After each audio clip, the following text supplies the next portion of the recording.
নমস্কার বন্ধুরা, রুমাস blog cooking চ্যানেলে সবাইকে স্বাগত।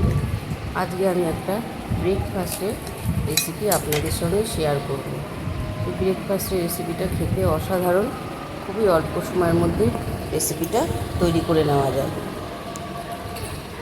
ব্রেকফাস্টেও আপনারা খেতে পারেন অথবা স্কুলের বাচ্চাদের টিফিনেও এই জলখাবারটা তৈরি করে দিতে পারেন। এটা ছোটো থেকে বড় সবারই খুব ভালো লাগবে খেতে। এবার চলুন দেখে নেওয়া যাক এই টিফিনের রেসিপিটা কীভাবে তৈরি করে নেওয়া যায়। আমি এখানে 4 পিস পাউরুটি নিয়ে নিয়েছি। দেখুন, রুটিটা আমি আটার রুটিটা নিয়েছি, আপনারা চাইলে ময়দার রুটিও নিতে পারেন। আমি এখানে কিছু সবজি নিয়েছি। আমি এখানে ক্যাপসিকাম নিয়েছি, কাঁচা লঙ্কা কুচি, আর নিয়েছি গ্রেট করা গাজর, আর নিয়েছি পেঁয়াজ কুচি আর ধনে পাতা। এখানে আমি একটা বোল নিয়ে নিয়েছি। বোলের মধ্যে আমি এখানে গ্রেট করা গাজর আর ক্যাপসিকামটা এর মধ্যে দিয়ে দিলাম। এবারে পেঁয়াজ কুচি আর ধনে পাতাটা আমি এর মধ্যে দিয়ে দেব। পেঁয়াজ কুচি আর ধনে পাতাটাও আমি এর মধ্যে দিয়ে দিয়েছি, আর দিয়ে দিলাম ঝালের জন্য কাঁচা লঙ্কা। বাচ্চাদের জন্য কাঁচা লঙ্কাটা আপনারা নাও দিতে পারেন, ঝালটা আপনারা বুঝে ব্যবহার করবেন। এবারে দিয়ে দেবো স্বাদ মতন লবণ। লবণটা দিয়ে ভালো করে সবজিগুলোকে একটু নেড়ে চেড়ে মিশিয়ে নেব। দেখুন, সবজিগুলোকে ভালো করে নেড়ে চেড়ে মিশিয়ে নিয়েছি। এবারে আমি 3টে ডিম নিয়েছি, ডিমটাও আমি এর মধ্যে দিয়ে দেবো। 3টে ডিম নিয়েছি, আপনারা চাইলে এর থেকে কমও নিতে পারেন অথবা এর থেকে বেশিও নিতে পারেন। আমি এখানে 3টে ডিম ব্যবহার করেছি। ডিমগুলো আমি একটা একটা করে ফাটিয়ে এই সবজিটার মধ্যে দিয়ে দেবো।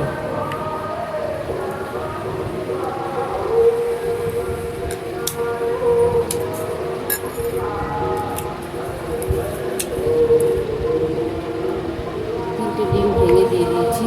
এবারে ডিমগুলোর সাথে সবজিটা ভালো করে মিশিয়ে নেব। ভালো করে ডিমটা দিয়ে সবজিটাকে ভালো করে মিশিয়ে নিতে হবে।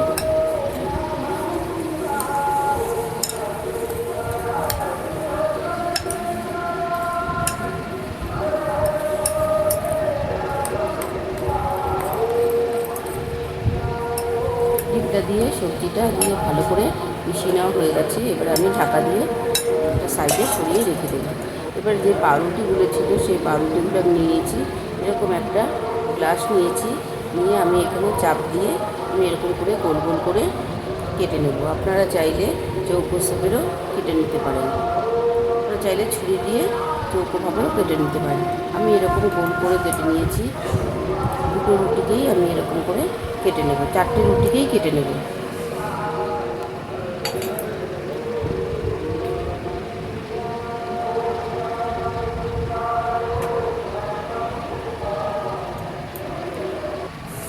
এবার আমি গ্যাসে একটা তাওয়া বসিয়ে দিয়েছি। এর মধ্যে আমি 1 চামচি মতন বাটার দিয়ে দিয়েছি। বাটারটা একটু ভালো করে মেল্ট হয়ে গেলে যে রুটিটা আমি গোল করে কেটে নিয়েছিলাম সেই পাউরুটিটা আমি এর মধ্যে দিয়ে দেবো।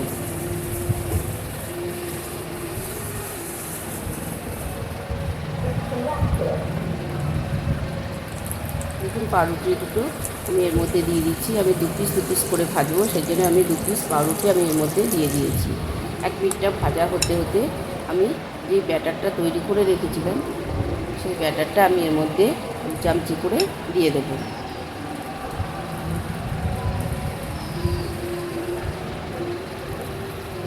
2 চামচি করে ব্যাটারটা আমি এর মধ্যে দিয়ে দিলাম।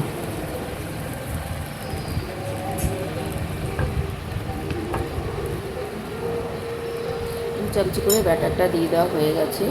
এবার আমি এর মধ্যে একটু করে 1 পিস করে চিজ এর মধ্যে দিয়ে দেবো। চিজটা অনেক আছে পছন্দ করেন না, ওতে চিজটা নাও দিতে পারেন, আর যারা পছন্দ করেন তারা একটু বেশিও দিতে পারেন। যেই গোল করে রেখেছিলাম সেই গোলগুলো আমি পাউরুটির যে গোল মতো চাকতি ছিল সেগুলোকে আমি এর উপরে দিয়ে দিলাম।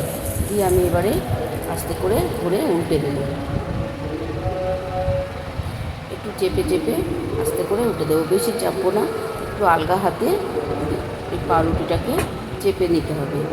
এবার আমি এক পিঠটা সেঁকা হয়ে গেছে, অপর পিঠটাও আমি একটু লাল লাল করে ভেজে নেব। দেখুন দু পিঠই লাল লাল করে ভেজে নেওয়া হয়ে গেছে। এবার আমি এটাকে তুলে অন্য একটা প্লেটের মধ্যে রেখে দেবো। দেখুন কত সুন্দর হয়েছে। জলখাবারটা খেতে খুবই ভালো লাগে, বাচ্চাদের টিফিনেও এরকমভাবে আপনারা এই রেসিপিটা করে দিতে পারেন।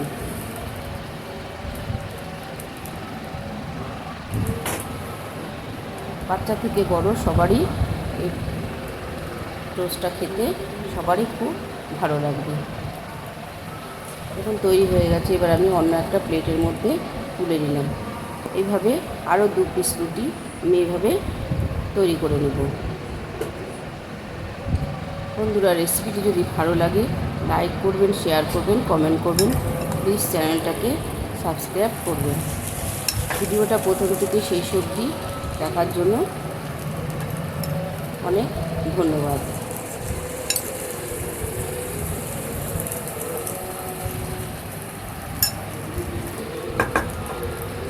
এখন সমস্ত ডিম পাউরুটিটা আমার তৈরি করে নেওয়া হয়ে গেছে।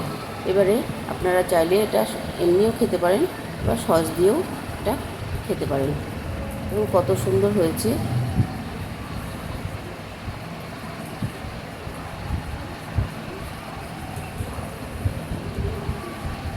একটু বেরিয়েও যায়নি পুরটা, আর লাল লাল করে ভেজে নেওয়া হয়ে গেছে।